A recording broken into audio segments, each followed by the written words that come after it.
Welcome to the Home Inspector Marketing Podcast. Because you're a home inspector looking to increase your sales, improve your cash flow, and boost your bottom line, you are in the right place. For additional training resources on how you can grow your home inspection business, go to microreturns.com right now. And now, here's the podcast. My name is Mike Crow. I run a home inspection business. In fact, I've run a couple of them. And I've helped a number of home inspectors be able to reach $300,000 to $400,000 as a single inspector operation. And you can do the same thing. On this podcast, I'm going to share some great secrets with you on how to do that. All right, so let's get into some of the secrets to building your business and building it properly. First off, I want to tell you a story, though, because I want you to understand why I discovered this. And I have 4 amazing children. My wife, when she was pregnant with our 4th child, that wonderful child is named Elizabeth, and I get to see her on a regular basis. She is one of the 4 joys of my life. Now I have grandchildren as well, okay? Someday I hope to have great-grandchildren. When my wife was pregnant with Elizabeth, though, it was a life-threatening pregnancy. It was ugly. It was painful. And during that time period, I don't know if you've had an opportunity in your life to experience something like this, and honestly, I hope you haven't.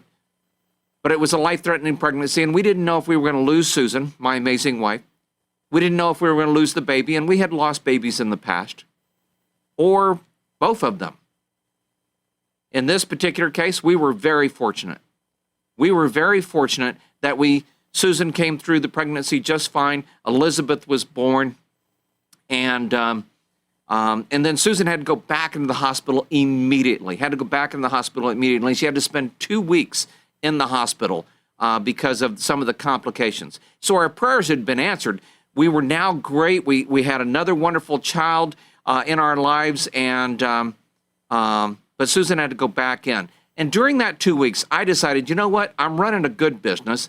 My business should be able to take care of itself while I'm, sitting in the hospital with my wife. So I decided to go every day, stay there. I slept there. I went home a couple of times and then went back. And I stayed there with her just to make sure that nothing went wrong, And by the way, hospitals are run by people, and people make mistakes, and things would have gone wrong had I not made that conscious choice. So I'm glad I did that. The challenge I had is while I was in the hospital, the first week went pretty good. I did some reading. I did some studying. I was getting kind of motivated, ready to get back to work. And then the second week hit, and then I got a phone call from my office manager. And she asked for a raise. And I said, I will be glad to discuss that when I get back. She goes, nope, wrong answer. And she quit. She said, I will be leaving Monday of the next week. And I went, okay, all right.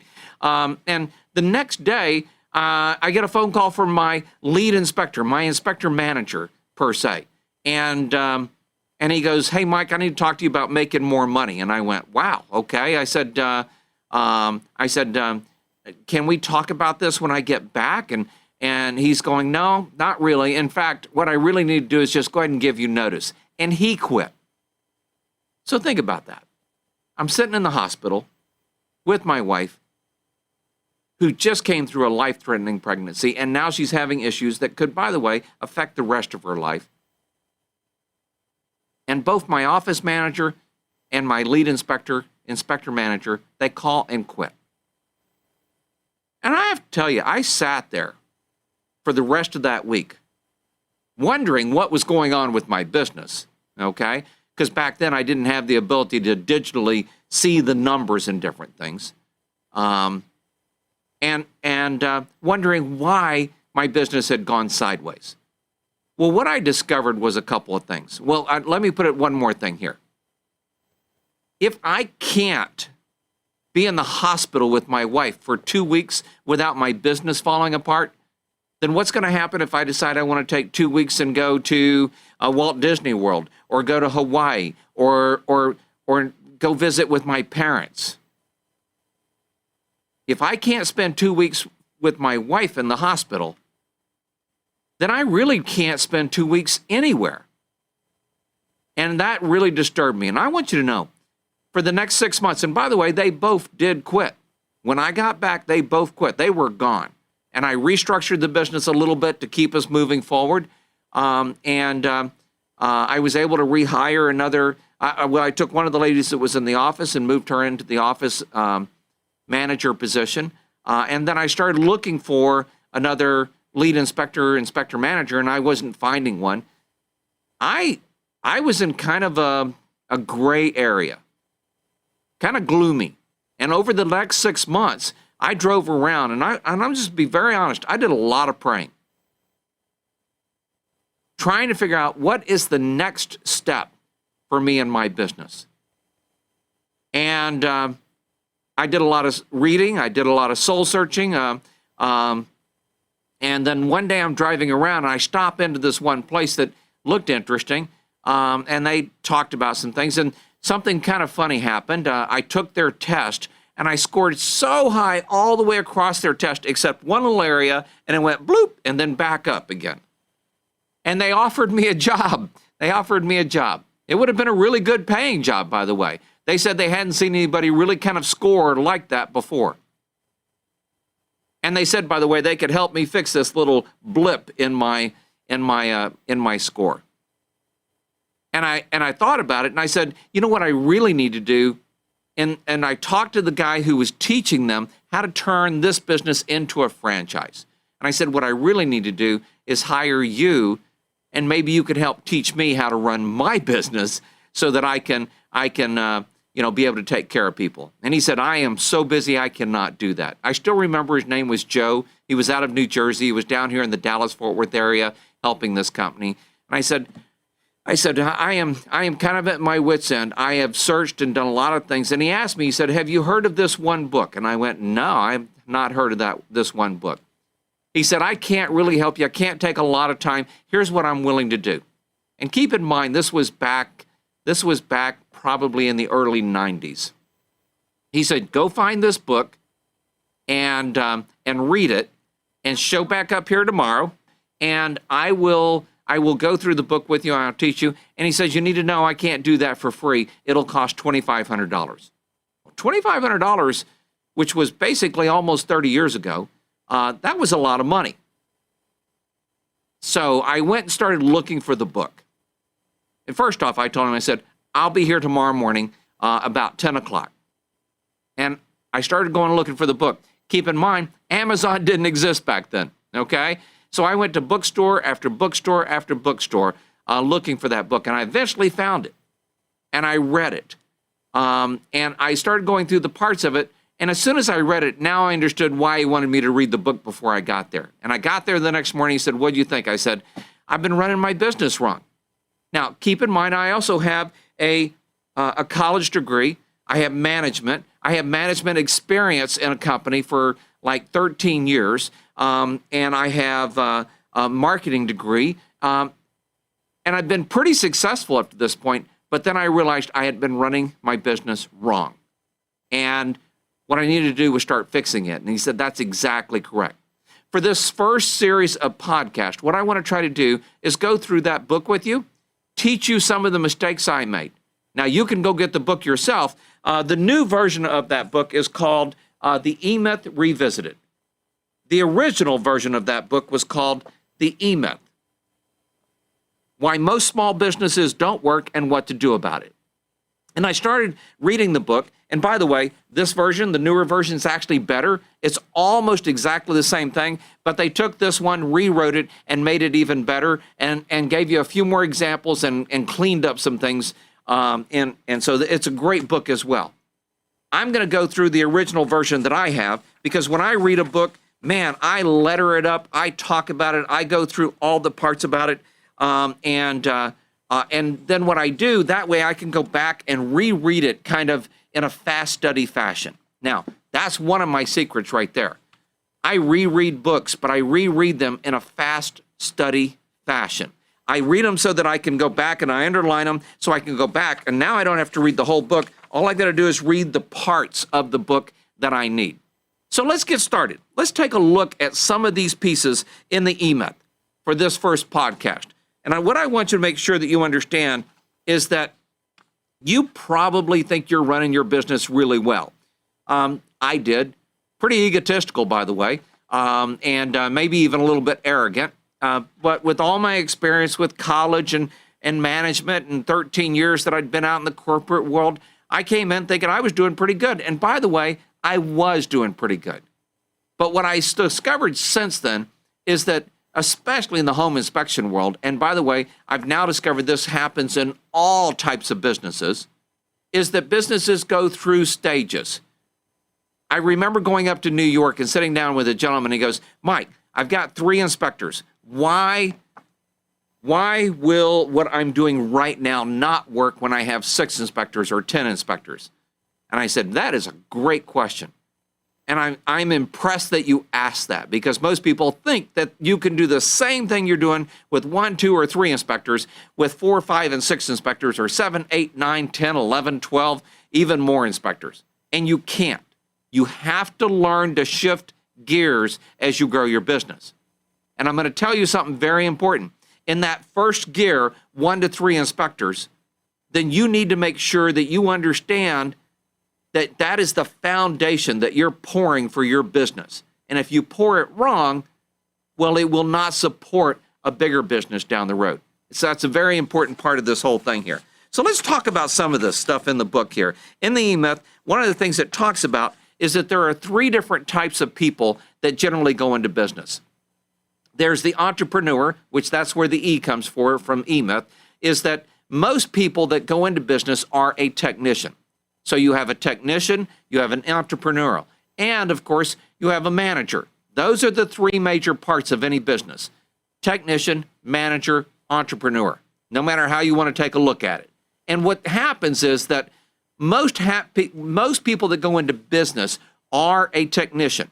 Maybe you worked on houses, maybe you did this, maybe you did that, but it was still in the home building arena or construction arena.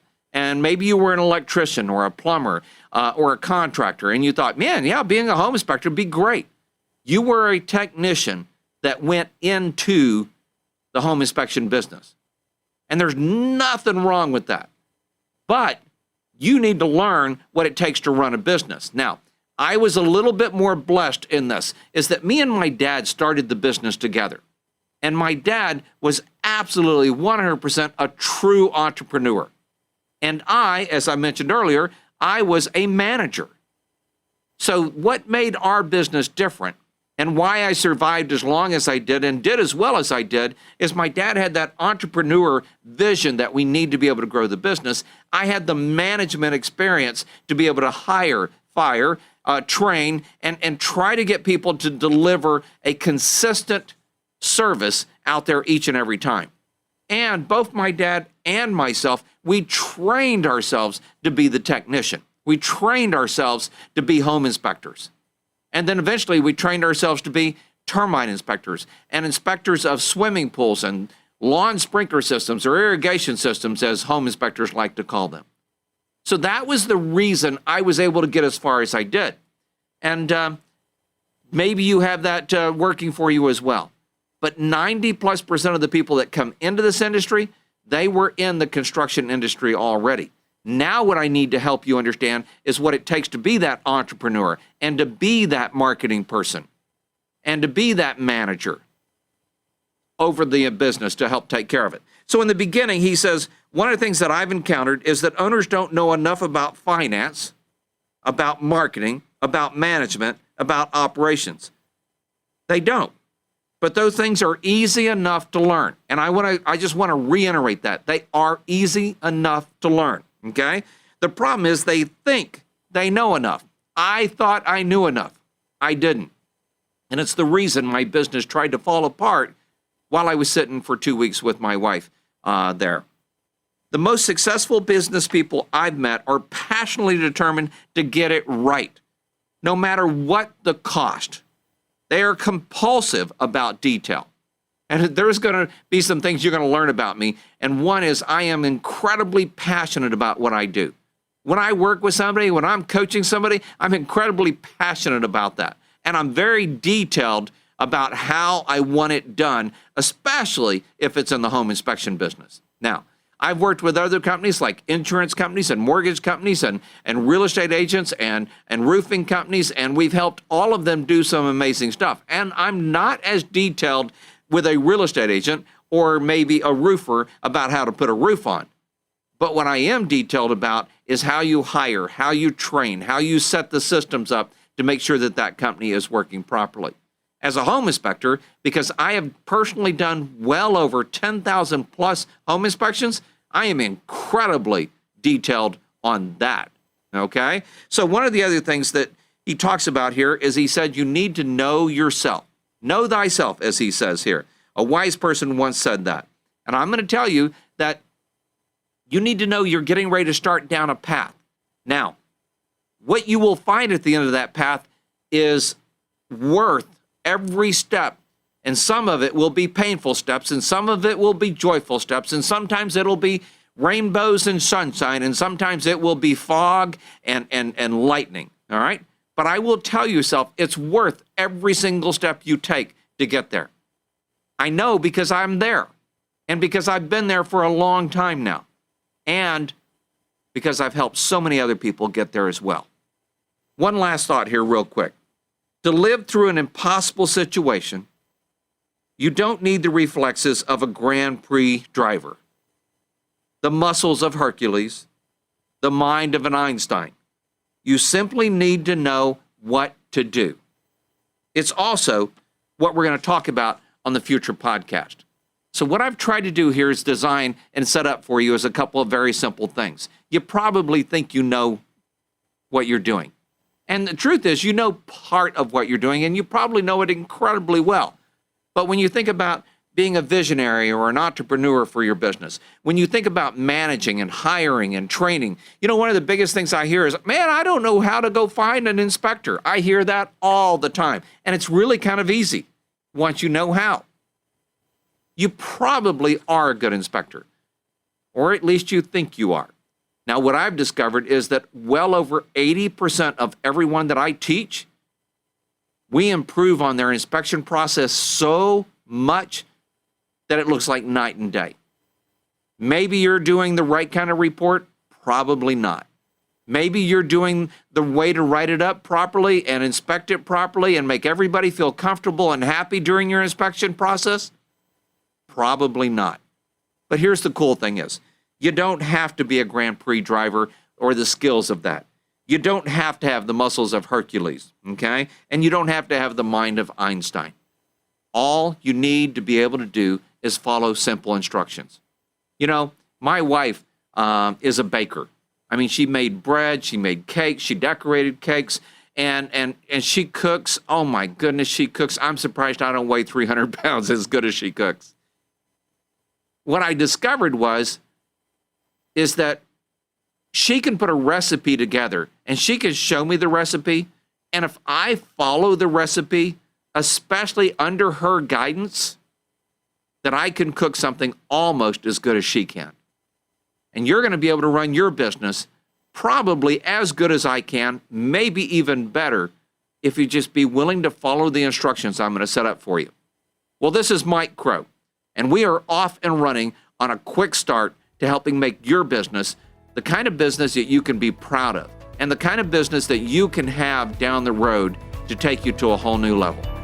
I'll talk with you again soon.